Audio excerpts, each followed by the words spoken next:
Another film I watched recently was the 1958 sci-fi horror Fiend Without a Face, a British film made with a largely American cast and set in Canada.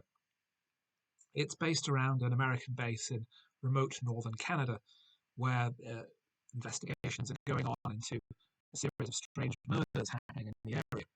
These turn out to be connected to the experiments of one scientist attempting to create energy from thought itself. However, this has gone badly wrong and led to such thoughts forming themselves into some kind of invisible being, which, when finally rendered visible, turns out to be a brain with a spinal cord attached and two little eyes on feelers. They go around attacking people and trying to suck their brains out of the holes in the backs of their necks until they're eventually foiled. I did not think very much of this, and I was attracted to it partly because it has such a fantastic title, and also because I recall it being featured in the Movie Drone series many years ago, introduced by Alex Cox, Movie Drone being the grandfather of the cinema Limbo format, of presenting unusual and interesting films to an interested but perhaps not fully aware audience. So I watched this with great interest to see if it measures up, if it's some lost gem from the 1950s monster cycle, and it's really not.